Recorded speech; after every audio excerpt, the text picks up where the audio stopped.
Hi there, folks. I'm finally going to take a stab at making a tutorial here on the Navy.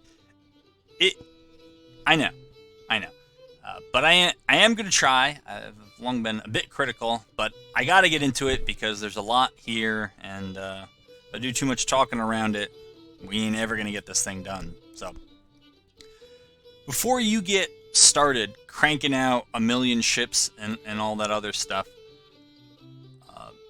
try to think about what role the Navy is going to play for you in the campaign. I mean, you can absolutely do this the other way around, which is to build your ships and then try to shoehorn them into things that you need done. I think it's much easier to start the other way around. So, what could you use the Navy for? I think there are 4 things. The first would be to do the whole trade war aspect. Now, there is some accounting of trade war down here. I don't think these numbers are right, but I can't allow myself to digress. Anyways, this is me playing as a Union campaign. This is more than 2 years in, and so we have now cleared away most of the CSA stuff. I think there was a fleet over here that we just fought, and I think it's coming out to fight. Okay. And, well, anyways, blockade the ports, or, as the CSA is trying to do here, lift that blockade, and then maybe get to the point where we turn around and you can then try to impose the blockade on others. Those 2 things actually require different kinds of fleets, but the point is the trade warfare. So, blockading versus counter-blockading. Taking forts, and, at this point we've done it to several, but there's still others that remain uncaptured. I'm looking for an example, but yeah, I'm certain that they exist. Probably some down here on the coast I've just avoided. Yeah, I mean, these are bad boys here. This is level 3. This is level 2. I'm playing on a modified campaign that makes the forts start with about 3 times more men and guns, and so these are serious things. But you can take forts. There are reasons to do so that we're not going to get into, but you definitely want to do it. A point about which there is some controversy, or at least disagreement. Fleets absolutely can, on rivers, be used to interdict forces. It ain't perfect, and I've tried to make this video several times, and I don't know if this is going to be the last time here. What happens here is that this fleet kind of ends up bypassing me somehow. It's annoying, I know. We are engaging it, right? Fleets don't just randomly shoot at stuff. And this is an army that is embarked on transports. Anyways, what I find seems to work best is when you sit I think works best is the Union. You sit the squadron right here, and it basically interdicts all of their east-west movement. Works there, works there. For whatever reason, river transports, like once they're kind of off and going, I guess, like this example, it's a little bit harder to do. But I've had a lot of success in this campaign and other ones. I've had less success in some of those CSA campaigns where I try to do the same thing and sit a squadron right here and cut off, Union movement into Kentucky. So it ain't perfect, right? Like, if you play Grand Tactician, you know it ain't perfect, but it does work much of the time. And that might be a reason to do this. And then finally, just the national morale benefits of fighting, winning naval battles against the other side. There is the objective, right, which I think in vanilla is more than 2.5% morale, or maybe it isn't, whatever it is.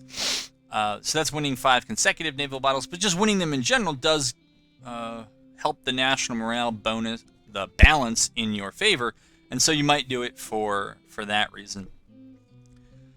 If you want the quick and dirty version of this tutorial, I think generally you'll be okay with small squadrons, maybe ironclads, maybe cottonclads, or just semi-armored gunboats on the brown water. And then to take down a lot of the coastal forts, you can probably just spam some frigates, and that will take down a lot of coastal forts. It won't take down all of them. When it comes to naval combat, I'm a fan of armored rams, and that includes my much beloved as a CSA cottonclad rams. They seem very cost effective. But that's true of armored rams, I would say, in general. They seem very cost effective. So I would take those. And when it comes to shipbuilding for blockades, you're going to generally want to have fast ships and a good flagship. And we'll have a chance to take a look at some of those values later. So, that's what the Navy broadly can be used for, and you got to decide kind of which one of those or which of those are you going to use. The more things you try to do, and if you want to do it optimally, you're going to have to build out more, so it is going to cost you. Once you figure out what it is you're going to have your Navy do, and you realize what ships you need to do that, and I am going to cover more on this later, kind of what ships might be good, but giving you the general version already, then you got to take a look and see what do you need in order to build those ships. Particularly for a lot of the more advanced stuff, you're going to probably need a project, which means you're going to need military subsidies. But you can see even things like armored gunboats. And in vanilla, these have a cost just to be able to go and recruit these things. And then you got to go pay and actually construct them and then maintain them. So, I mean, you can read, right? You just go through all the projects. And again, some of these are quite expensive in the vanilla version. So make sure you do that. Some of these might require a port level. And you notice that this project here is just for ships that require, the most advanced level port, which is that level 4. If you want to find out what you have, you go to fleets. You can try to construct something. And nope, this definitely did not work. You go to try to build a fleet. That's it. Create new fleet. And this is a quick way to find out what level ports you have. So we know we got level 3 in Chicago. I think there's a level 4 in Connecticut. Gosport isn't ours. We might have taken it, but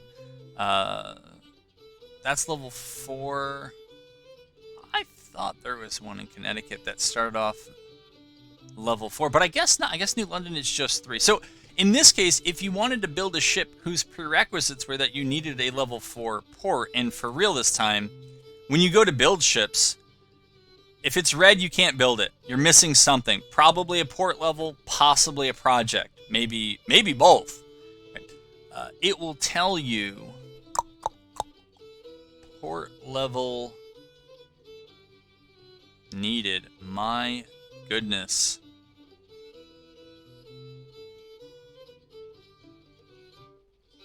I do not know why I'm not seeing... Oh, it's required. Oh, because the word required is the first one. Anyways, it's over here in this column. And, yeah. So, that's that. Remember, that level 4 port is going to be extremely expensive. And it's going to take a while to build. Especially if you're playing in vanilla. So, that's one of those additional costs that you have to pay in addition to projects just to be able to sit down and construct the thing and then run it. So, think long and hard before you go that route, but you can go that route. Once you've got your ships being built, and when they are built, you have, so that's transport capacity, river transport, somewhere, okay, shipyard utilization. So there is that kind of limit on how much can be built at once. I think it's pretty high, particularly as the Union. Once you've got all your ships queued up, and maybe they're already out into fleets, all right, fine. The things that you could use them for. So if you've decided to use them to go for forts and or against other, well, they're all surface fleets, but against the other side's navy, understand that those two things are different. Fort battles and naval battles. I don't know what it sounds like for you. That is loud. Fort battles. So I'll go sacrifice a navy here just to hopefully show you how this works. See if you've heard this before, but there was just an update, and It appeared that the naval battles weren't actually triggering, so I don't know if that's going to happen again. If we go up against that level 3, we're going to get absolutely wrecked. But while that's happening, I'll just remind you how fort battles work. For the most part, you're going to have to destroy the enemy's fortifications. Now, if it were possible to kill enough of the men inside that they panicked and send them running, you could do that. I've never had a naval battle go that way, and I actually have played quite a bit more than probably end up on a lot of the casts that I do, but you got to destroy the fortifications, take them down to 0, and once you've done that, the men basically panic, rout, whatever, and the fort has been defeated. You can use your Navy mortars, and they'll try to deal relatively more casualties on the defenders, but they don't do as much when it comes to degrading the fort's defenses. And for me, that's really what you need to do in order to be able to end that combat. You don't want to end up in a prolonged combat trying to kill off their men, particularly in this modded version, but I think that's also true against some of the higher level forts. If you want to do it, go ahead. But I've never captured a fort by inflicting casualties on the defenders while the defenses are largely intact. So when you're going for forts, what you're going to look for, and I'll show this to you in a moment, you're going to be looking for ships that have guns that have really good penetration values, because you're going to need to be able to get in. Yeah, and I think that this is just... no, I guess this is kind of working. All right, so we start kind of at long range. This is the fort condition, right? You can read, and that's what they got back. They don't have that many troops, I don't think, but I would bet we're probably in trouble. Actually, that's not true. They have 222 men. This is a lot of folks. Anyways, we'll see how that goes. But you want guns with a lot of penetration because you want to knock down those fort walls. You can see that once this gets low, and as this gets lower, the casualties really start to rise as that number gets closer and closer to 0.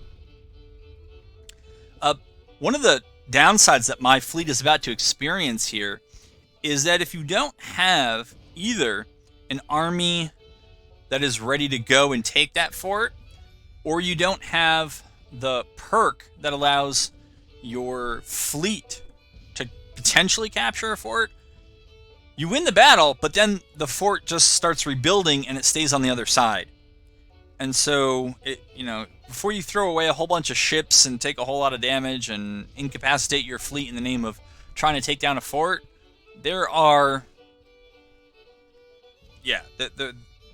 is a process this has to go through.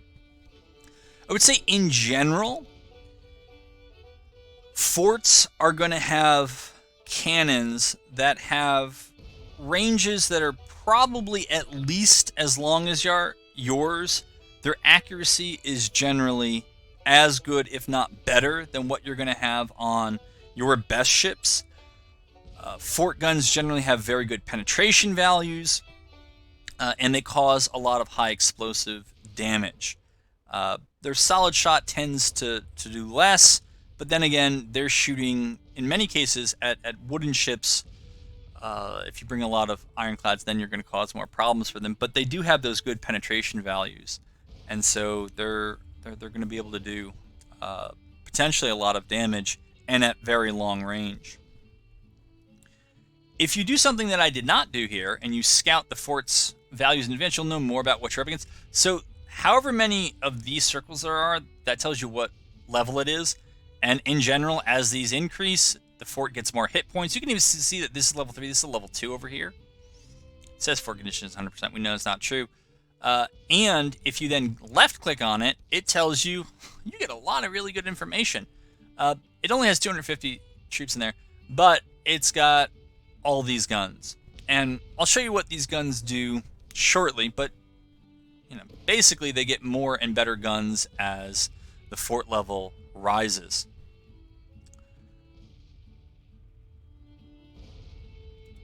If I want to, and it doesn't really matter, unlike most other engagements, Oh, I guess I just captured the Mississippi.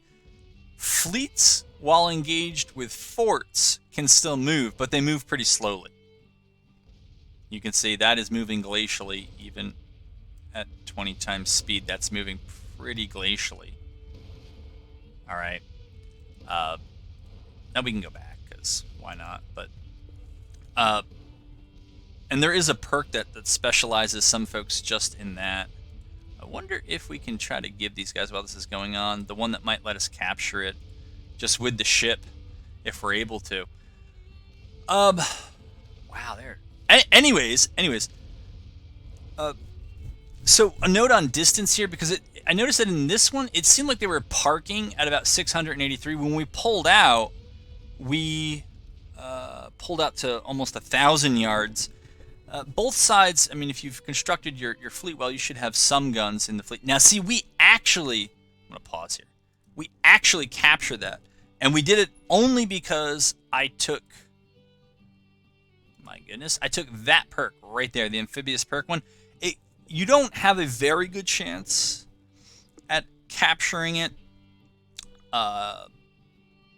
this way with just level 1. But as you get up to level 3, you get very good chance of capturing forts that you bombard. But if I didn't take that perk, and we had just beat the fort as we did, I don't know if you saw it, like its condition was down to about 35-30 when it finally capitulated.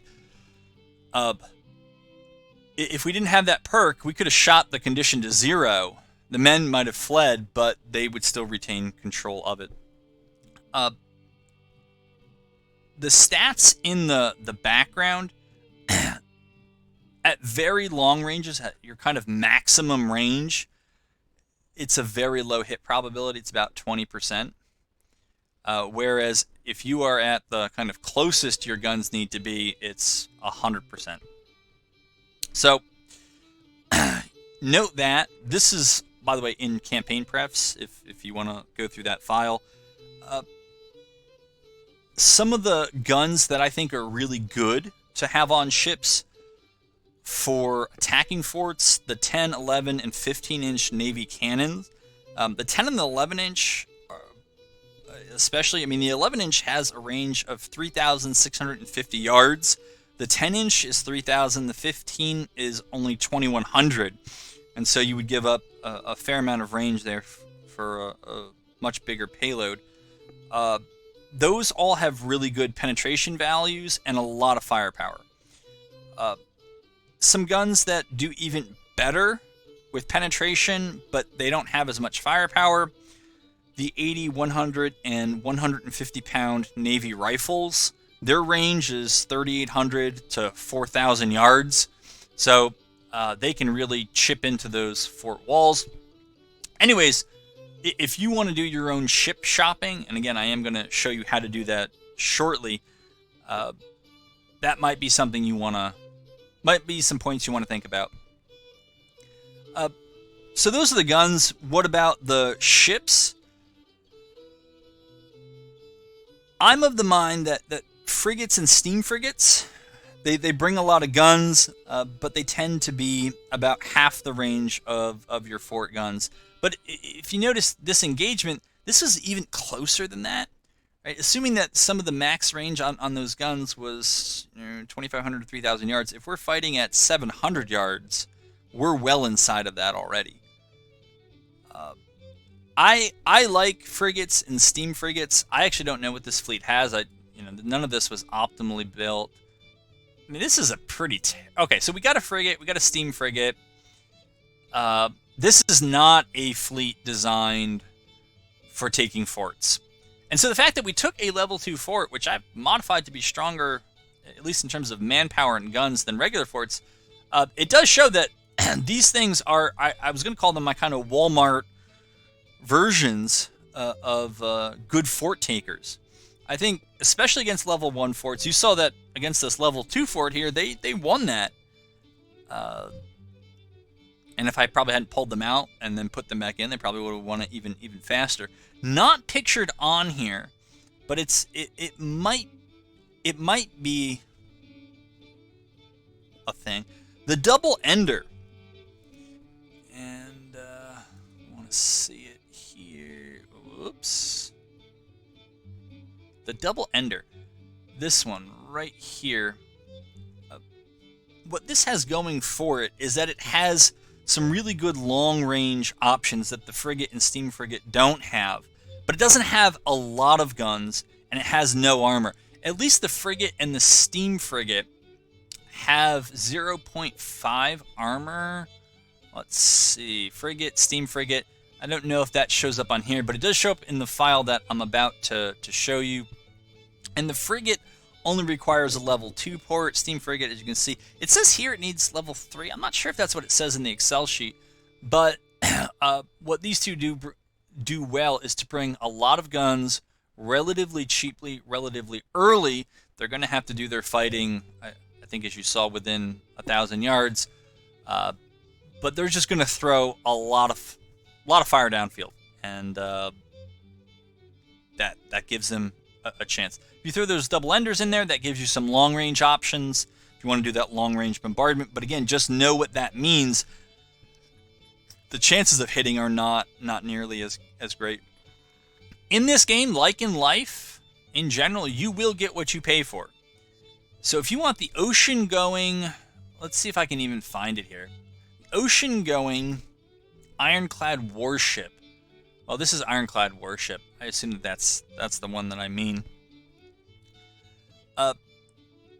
That one, the ocean casemate ironclad, might be in here as well. I mean, we can tell that these are going to be advanced. We need a level 4 port to get them off and running. Anyways, they have longer range guns. They have more powerful guns, better armor, higher speed, but they are much more expensive. We're talking about naval combat. You know, there might be reasons to bring these because there are limits on how many ships you can have in the fight at any one time. If you've never seen the channel before, I'm a Walmart guy. Like, I would just go for the cheapest thing that gets the job done, rather than waiting and spending for a level 4 port and then spending on the projects to get these and all that other stuff. You know, what's the cheapest thing available? I would probably just spam frigates. As I said at the beginning, that's probably what I would do. If you want some cost comparison, I'm not going to get into the weeds over and over again, but I did try to do, and of course they're on 2 different scrolling points here. But the basic frigate brings 50 guns, costs 4,600 wood, 200 iron, level 2 port, brings 50 guns that can hit up to 2,500 yards, and it uses no coal. All right. If we want to compare that with the... Okay, let's just go with the ironclad frigate since it's here, right? Frigate, one is ironclad, the other doesn't. Right? The ironclad frigate, which is not the biggest and baddest option, right? The biggest and baddest option is here. It looks like these ocean casemate ironclads, ironclad warship, like that. Those are bigger and better. But the ironclad frigate is no joke. What it needs, 10,000 wood, so about 2.5 times as much, 2,300 iron, 265 machine parts. It doesn't sound like a lot, but if you understand the production process, machine parts are one of the most complicated products to produce in the sense that they require many stages to go through to end up being produced. It consumes 3,200 coal, needs a level 3 port. It brings fewer guns, 18. Although those guns are better than what the basic frigate hits, they can hit at longer range. The ironclad frigate, as you would expect, is much more durable with an armor rating of 4. That's 8 times higher than the basic frigate's 0.5. The question for you, when you're sitting down to think about, you know, what do I need to do what I want the Navy to do, is it worth 2.5 times more wood, 10 times the iron, the machine parts, and the continued coal for the more durable, longer range option? If you don't know the prices of those things, it's probably harder to make comparisons, but I'll throw in just a rule of thumb out there. It looks like you could comfortably assume that you could get at least 3, certainly 4, I think, and arguably 5 frigates for the price of an ironclad frigate. And so when I think about it, is an ironclad frigate really against forts And the fleets that the AI, I mean, that might be the other thing that you press frigates into service to do. If they're not bombarding forts, they may get attacked and have to defend themselves. I mean, is the AI, particularly if the AI is the CSA, are they really going to be throwing a lot of the top tier stuff at you? If not, I don't think you need to go and upgrade. If you really like to, it's your game. You play how you want. But if you're looking for advice, go with the bargain brand. I think the frigate is probably your best bet for taking down a lot of forts at the very high levels. And if there's, a massive garrison inside a fort you really need to take, then maybe you need some of those top tier ships. But it really doesn't seem like it to me. And I'll just mention, when we talk about penetration values, and we see them shortly here, it doesn't take a whole lot to penetrate wooden ships. I mean, they don't have that much armor, but the penetration values of fort guns.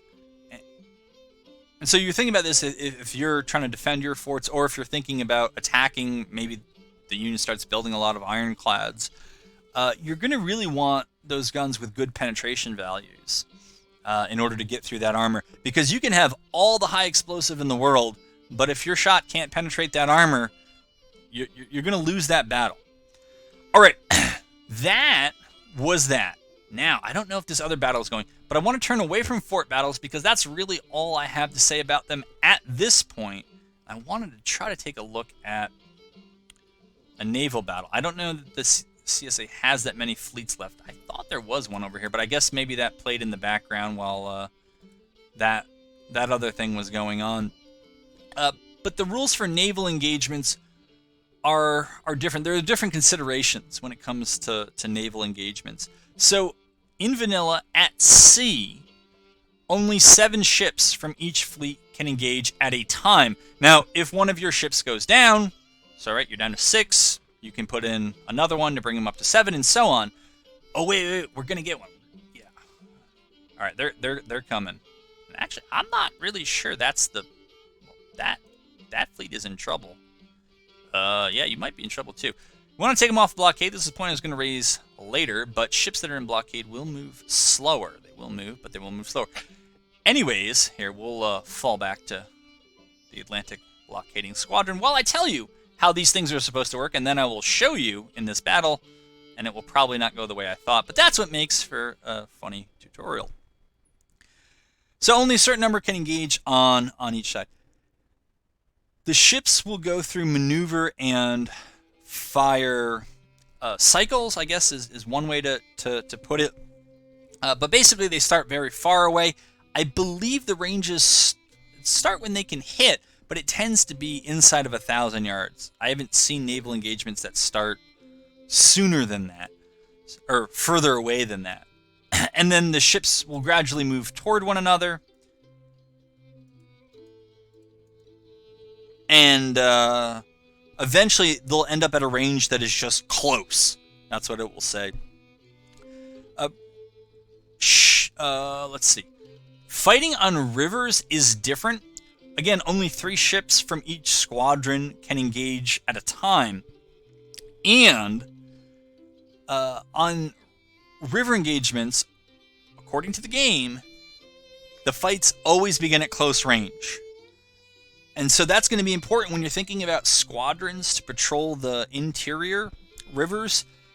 Long-range options really, unless there's something else they're giving you, they ain't going to give you that much over just good close-range options. So, anyways, that's something to think about. If you understand that's how naval engagements work, as we're about to see one here. Come on. There we go. All right. So it looks like it's only 1 fleet. Okay, so of course, yeah. They started at, what was that, about 1,200 yards, and I would say they're kind of rapidly closing. I mean, some of these battles just take a while. There's this battle feed here, which you can really not. I can't really follow that well at all. But we do see things like this is the total firepower. Or I guess it's guns active.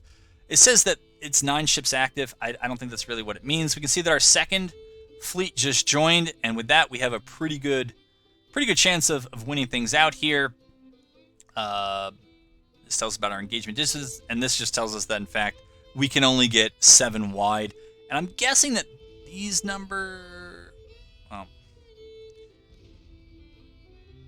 yeah. So, I mean, the description there kind of tells you. But this is kind of like what you use as your proxy for how is this going to go. Well, it looks pretty one-sided. If you want to see what perks are active that might be helping, right? We actually have quite a few that could help us here. I don't know what. Yeah, I mean, that might help them a little bit, but doesn't look like too much. So, anyways, this one will resolve. In my experience, go with firepower against forts and go with armored rams for a lot of naval engagements. I've done it with the CSA, but the Cotton-clad Armada, it's the ultimate Walmart Armada. I'll usually build that, and no, we probably won't. We probably won't be able to see it because we can't make it as go away. You're not going to go away. I don't. Iron. Oh no, we can. Well, we see. Yeah, we can see the cotton-clad ram. So I mean, as CSA, when you got all that extra cotton, you're trying to figure out what to do. Well, put it on, put it on your little junky ships. Level 1 port. It doesn't need much provisions. Very little. Ammunition. Very little. It's got very few guns. That's not its thing. We'll talk more about rams shortly, but it just doesn't cost much. I mean, compare that. Remember with what the basic frigate is. But I'll take 10 of those cotton-clad rams into, I don't know, a fleet usually up. It still isn't over. All right. Usually up here, the Union starts with a fleet that has a whole ton of frigates. They have like 250 guns for like 10 ships. So I'm assuming it's pretty much 10 frigates or whatever. Whatever the number is. It's a lot of these, and my cotton-clads just walk all over them. I mean, we get the win, we survive. Okay. And that's how that goes. So, if the AI, again, took things that were better in terms of their armor, I would have to give you different advice. Rams are very good against wooden ships. They are far less good against ironclads. I believe the factor is 0.3. So basically, the damage that they would do to a wooden ship, they only do 30% of that damage to an ironclad. And whether it's an ironclad or a wooden ship, ramming, ships that have a ram, they do damage to themselves as well. Right? Because of the impact of running their ship into another ship. So, because the AI doesn't seem to take all that many ironclads, I don't think that this is an issue. This is kind of the easy advice. There are, by the way, different levels of rams, and when I bring you into the Excel sheet, you'll see all that. Some are 3, the cotton-clad, again, the really cheap option. It's a level 1 ram, so it's not that good, but it doesn't really have to be. I don't think that long range is that important if you're going to be trying to engaging other fleets. The reason is that there is a very low hit probability at very long range. According to the game's campaign prefs, there is about a 0.5% chance of a gun hitting at its maximum range in naval fights. Now, at the closest range, it has a 7.5% chance. So basically, it's 14 times more accurate at its minimum range than its maximum range. And it makes sense. You're shooting at far smaller moving things than you are when you're shooting at, say, a fort. And so I think you want to think about armor. You want to think about penetration. You want to think about maybe HE when you're looking at what kind of guns and therefore what kind of ships you want for your engagements. But again, I like your armored rams options. It's what I like. For whatever reason, there's not really, just talking about range and penetration here, there isn't really much of a penetration difference at long range versus short range. It is a very, very, very small difference between long range and short range penetration values. And so also keep that in mind. If you happen to have some faster ships, and again, the ironclad's kind of contrary to what would be my conventional wisdom. I would assume, ships laden down with iron would be slower than wooden ships, and I would be wrong. But those ships that are faster are more likely to escape lost engagements. And so rather than losing the whole ship, it'll be able to get out of there and get repaired. You never know what's going to happen, but if you don't plan on losing naval battles, then that's not that much of a concern to you. Let's see, what else do we need to know about engagements? Oh, well, yeah, obviously rams are terrible against fort battles. I think I said that already. And yeah, just your armored rams. They're usually not terribly fast, those rams, and so they do need a little bit of armor to get in close. But once they do, and sometimes in those engagements, my 10 cottonclads versus, it couldn't have been 10 frigates, but it was 10. It was a lot of firepower. Was outnumbered by. I was losing up until we got to very close range, and then all of a sudden the balance bar started ticking back in my favor. So that's it on combat, really. All right, the other two things I said a navy could be used for: blockading and then interdiction in the rivers. So with blockading, and maybe now is the time to switch over to our Excel sheet.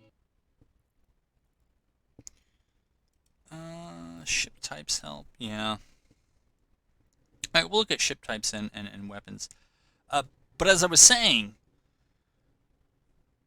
when it comes to blockades, according to campaign prefs, that the fleet blockade factor takes into account speed and flagship value. So you basically want faster ships, as you would kind of think, right, to chase down a lot of those merchant ships.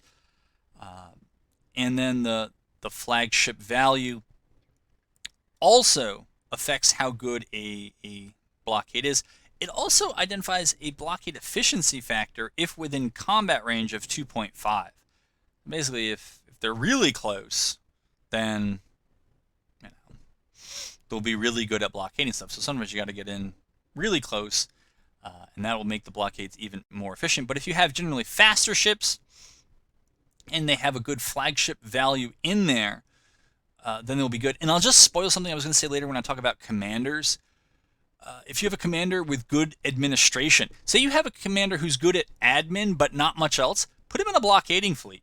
Give him a good flagship and give him some fast ships, and that should be a very efficient blockading fleet. Now, I got to find the value on here. Hang with me here. Flagship value. And I assume the higher is the better. All right. Again, it's a blockade. I wouldn't. You do you. I know the fastest ships are ironclads. I would not do that. All right, you got to think about the efficiency of it. It's going on blockade duty, so get something maybe with a decent flagship value for its price and some good speed. I mean, maybe a flagship might be a second-rate steamer. Steam sloop. I'm not sure how expensive that one is. Anyways, the flagship value, if I recall correctly, the ship in the fleet with the highest flagship value becomes the flagship. Right? So, I mean, whichever one of these is higher, that kind of ship will become the commander, whoever's flagship. So, I know that commander admin, distance to the port, the speed of the ships in the fleet, and the flagship value all affect the efficiency of the blockade that fleet is going to put up. The problem is I don't know what else, because it says in campaign preps that speed and flagship values are taken into account. I don't know what else is taken into account beside the distance and the commander thing that I mentioned. So there might be more to this, but there are at least those things to it. Let me see here. All right, recommendations for good blockading ships.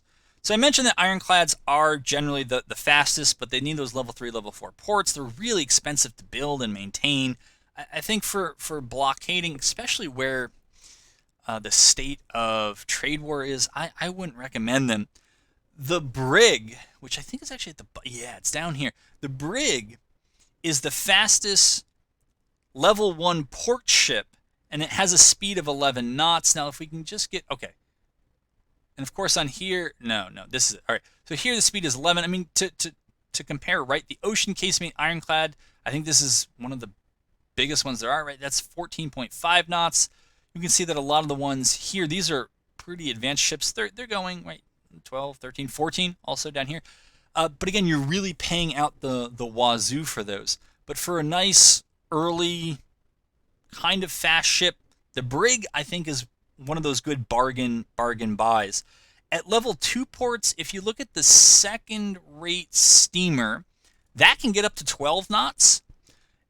We also saw earlier that that has a flagship value of 8, so maybe having at least one second rate steamer, and that can be your flagship, that might be okay. Sloops of war right here, this also gets up to 12 knots. I was trying to see, I was trying to remind myself of what the port level is for that one. Sloop of war. I'm just never going to find port level. It's impossible for me. Length of meters, tonnage.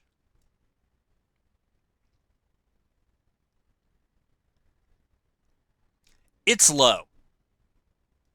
I'm pretty sure it's either 1 or 2. And when I'm able to find the word, oh wait, port level's right here. All right. Sloop of war is 2. Yep, second rate steamers 2. So both sides are going to have level 1, level 2 ports up.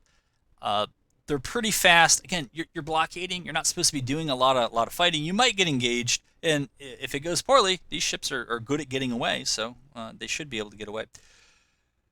One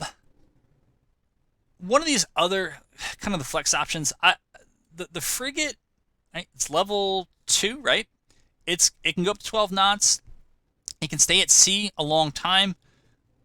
I like it more for its firepower, but it doesn't take any coal, and if it happens to get attacked, so in the Union scenario I was showing you earlier, we saw the CSA was, and they had been throughout the campaign, they had been sending out fleets to try to disrupt my blockades. Maybe have a frigate, in there. Its flagship value is 10, so it will raise the flagship value of the fleet just to add a little oomph in case you do get attacked. You could probably justify it, but I believe that the frigate is going to cost considerably more than some of these. But again, you can read kind of everything. Once you're in this file, you can read it all. You can read about consumption when moving versus stationary and all that other good stuff. All right, so that's blockading. River interdiction. What the game files say is that the fighting strength of a force that is embarked is 0.25. So I assume that means it fights at a quarter of whatever its land value strength would be. If it has the river expedition perk, it can be 0.5. All right, fine. So I mean, the point there was that when embarked, most armies, they're in transfers. They can't do much. They're pretty weak, and bringing some armored gunboats, I think, in a few squadrons to interdict crossing points, I think, and also blockade. Right, you get them to do a little bit of both. I think it's well worth the cost to really help out your land forces fight the other side piecemeal by using those rivers to cut off reinforcements.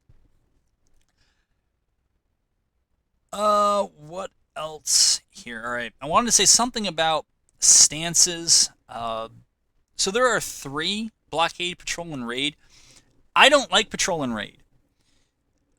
If you really want to not micro, I get it. But patrol and raid seem like micro decisions that you should make and not leave to the AI. And so if you're going to take any stance, I think blockade is probably the one. As I mentioned, blockading fleets will move slower than if they're not blockading.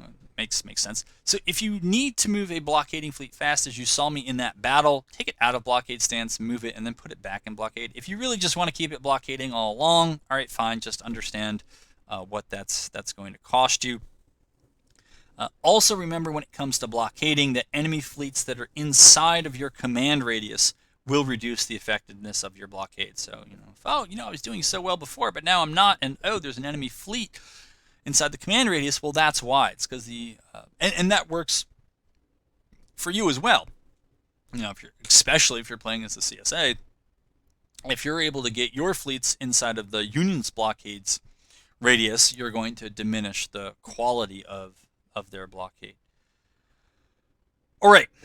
So the big points I've tried to urge you to think about is, why are you going with the Navy, and kind of what ships and what prerequisites do you need to get lined up so that the Navy can do the things you want it to do.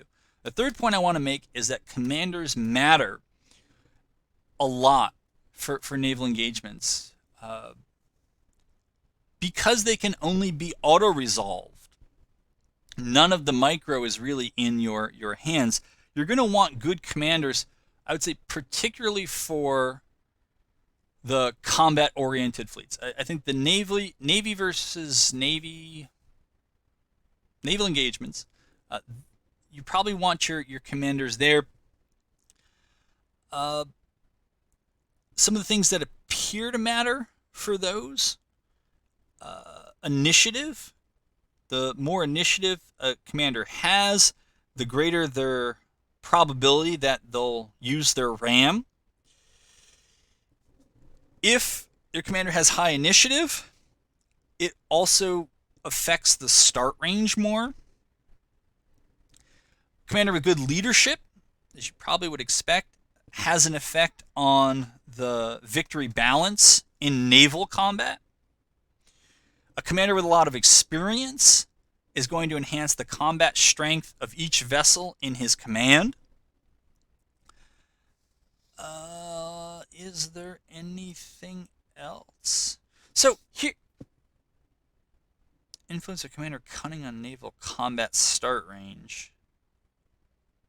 Okay, initiative affects naval combat start range. Influence of commander cunning on naval combat start range is written weirdly. In campaign prefs, it's a 0.7 factor, and then it says 1 equals none. So I'm not sure if that's a typo. If they're telling us it doesn't matter, and specifically by how much, I think influence. I think what they're trying to say is that influence of cunning does affect start range, but it's not entirely clearly written to me how it does that. I'm going to hop back into the game and just show you commanders in no particular order. All right, so yeah, know your commander, and I'm going to tell you to know your attribute, but I actually don't know all of mine. But Benham here as a lieutenant is actually, in some ways, he's got some good attributes. He's got a veteran. As the description is going to tell you, that means that they have more experience. If you don't remember what that means, basically without experience, none of these benefits really trickle down to subordinates. All right. So the more experience one has, also when it comes to the naval component, experience increases the combat effectiveness of. I think I actually mentioned that in the point of. But yeah, I did. I was talking about the influence of commander experience on combat strength, and that looks like 0 none, and it's 0.4. So that seems to have a fairly significant effect on how things work. So experience certainly helps. All right. The game manual is not fully updated with all of this. What it doesn't have an explanation of branch of arms Navy. What it has is something that sounds like the Naval Academy tribute. We can kind of have him work as a midshipman and commissioned officer. He can be given command of a ship or a squadron. I don't know if that just means that he's of acceptable rank. I'm not exactly sure. And you have other folks who don't have it, so it's not as if everyone can do it. Anyways, I suspect that maybe this means he might be eventually better to lead a fleet rather than just a ship, but I'm not 100% sure. Naval Academy graduate. This also sounds like that, though, right? Suitable to quickly adapt to higher command.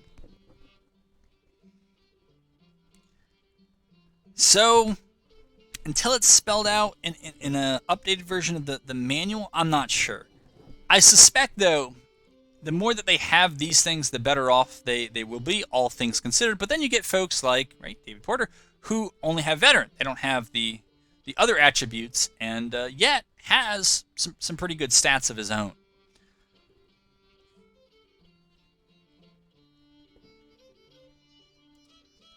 Know thy perks. And you know what? I think I can actually hop out of here and just show you the perks. We saw them in action a little while ago. Alright, so know thy perks. This is the manual. So torpedoes, I really like this because alright, so I'm suggesting that you create specialized fleets rather than fleets that can do a little bit of everything. I think that they ought to be specialized, have maybe 1 or 2 on the blue water at least. Maybe, it's hard to say, 1 or 2 in the Atlantic, probably 1 in the Gulf, so maybe that's closer to 2 or 3, that are really good at combat. And again, for a lot of those, particularly as the Union playing against CSA, I think you can certainly get away with a lot of armored rams, and assume the CSA is probably only going to bring some wooden ships of their own. And for rams, torpedoes is really excellent. I mean, ramming just in general is good, even with the budget CSA cotton-clad ram. And then if you get it, and when you get it up to level 3 torpedoes, they just pack such a punch for their size. They're very nice. So I like that in one of your combat-oriented fleets. Mortar boats, well, read how it works. Level up by bombarding, level up by bombarding. Okay. This seems to work. Certainly in naval engagements. If you caught it in the earlier in the video, when the fleets were engaged, it said that we were bombarding, even though we were in naval combat. And so I assume that they mean that this engages in naval combat. I don't know, from reading it, it would seem like it belongs in a fleet that is designed to take down forts.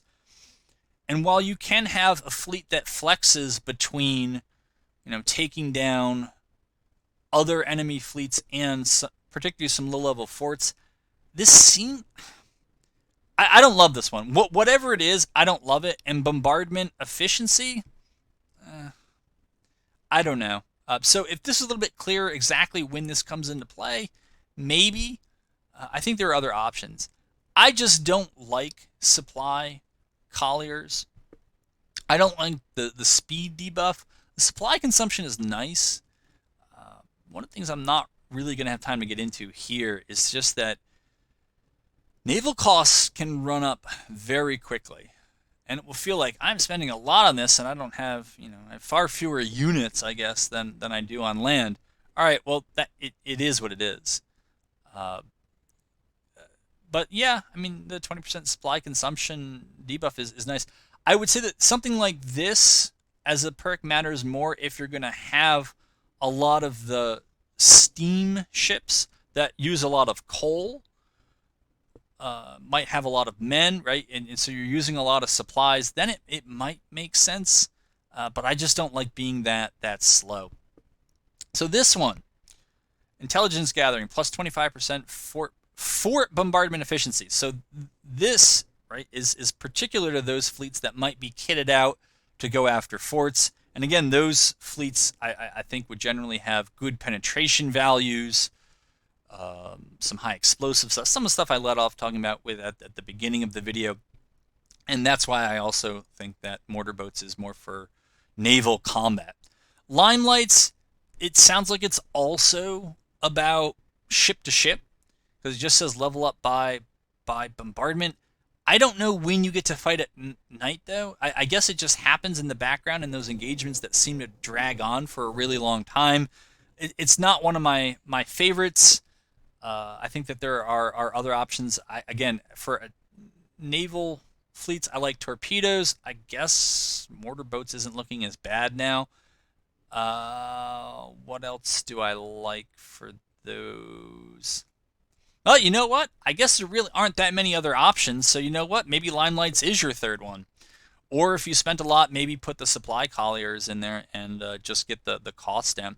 For your anti-fort fleets, balloon barge is certainly okay. I really like amphibious attack.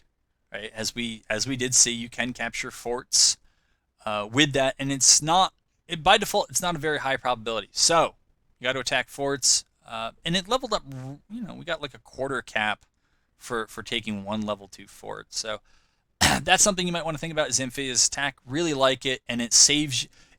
It means that you don't have to keep attacking the same fort because it is really so demoralizing to win the fight. You take losses, but you don't actually take the fort because you got no one there to occupy it. So that's that. And then as I don't know, as fort attacking fleets go, I don't really like too much else. Sometimes I'll just throw blockading squadron or sea raiders on there and give them something to do if they don't have forts to attack. Now your blockading fleets, it feels a little bit easier for me to you take sea raiders if you want to have them out in the blue water. Blockading squadron, usually I'll do both. I'll take blockading squadron first, get them close on the coast, doing their blockade thing, and then once they've leveled that up, then I'll usually move one of those fleets out to sea and start blockading the trade nodes. What you do with the third perk, it's up to you. Yeah, that's pretty much that. For the brown water, the river fleets, or squadrons you might want to think about that is particular to them. You know, what you can do in the interior with relatively small squadrons, I think, again, armored cottonclads, ironclads, whatever you want, they're pretty good. And the battery runner perk is specific to attacking forts with ironclads on the move. It is very specific. So I would not take this if you don't have ironclads that aren't going to move past forts. But this sounds like something the Union in particular would do on the Mississippi. And it's a very nice efficiency buff. And so if you had a specialized squadron on the rivers that took battery runner, amphibious attack, and whatever the balloon barge, that would be specialized to take those river forts. I think that would be pretty nice. All right, I'd say we're about done here. I guess second to last point. Consider combined arms. So I'm not going to go back. Well, actually, is the game up? The game is up. Let's go into the game. Consider combined arms where practicable. If you're having flashbacks to Gettysburg, I'm sorry. But I find this has been particularly true as the Union attacking these forts. I usually, with my starting fleet, I don't have enough to take them out, even though they're only just measly little level ones.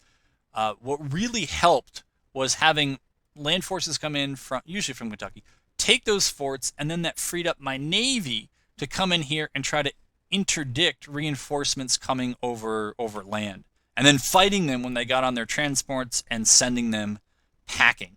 And that's sometimes true in here as well. I did not apply a lot of this stuff in this current campaign. I was testing other things, not playing optimally by any means, but taking. I think there is a fort.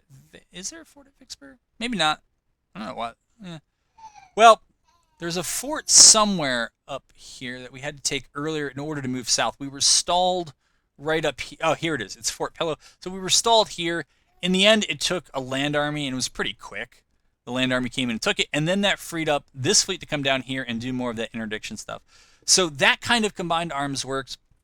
And additionally, if you don't have amphibious attack, and here's a place where I'll do it sometimes as the Union, if we have an army, say we've been able to push through to Petersburg, and we can get the Navy to beat down Fort Norfolk, we then have the Army come right in behind it and occupy that fort once it falls.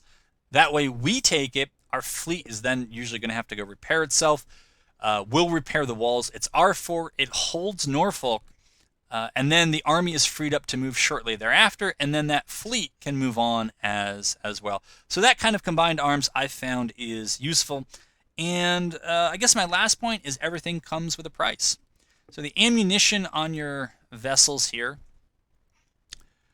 this is only used, according to the game, when you're fighting. Coal is used a lot when you're moving, and why it is used by ships that don't use coal, I don't really know. It says the steam engines, right, but it seems to be true for all fleets. But anyways, your ships will use a little of it when they're stationary and a lot of it when they're moving. So if they're constantly on the move and out of supply, they're going to run out of coal and they're going to have to return to port. They consume food, so your provisions, all that good stuff, that's going to be constantly consumed. If particular ships in your fleet, so if we go to fleet management, this is our fleet here, if they run low, they'll sometimes be cycled out of the fleet to go back to port. If the whole fleet is in such bad state, then the whole fleet will just return to port until it is re-equipped. Yeah, I think that's going to do it. I was going to mention in closing my wish list edition, since we have auto-resolved of army versus army, army versus fort, fleet versus fleet, and fleet versus fort, I would like an auto-resolve of army versus fleet. Particularly in the brown water, so it's really like squadron versus army. But it happened. It happened, I'll say frequently, but certainly on occasion in the Civil War. It would seem plausible, given that our squadrons can engage their embarked troops. I don't know why, and it doesn't show up as the same kind of auto-resolve feed that you get with the other combats. But something goes on, and it would be nice to see that. So anyways, I'll end the tutorial with a wish. If any of you are able to make that happen, I'd greatly appreciate it. Anyways, this has been my, to the best of my knowledge. And hopefully it helps you if you're trying to figure out the Navy. It did not go quickly. That's the way it goes. I'm not going to try to redo this, because it took way too many takes to do the first time, but I hope it helped.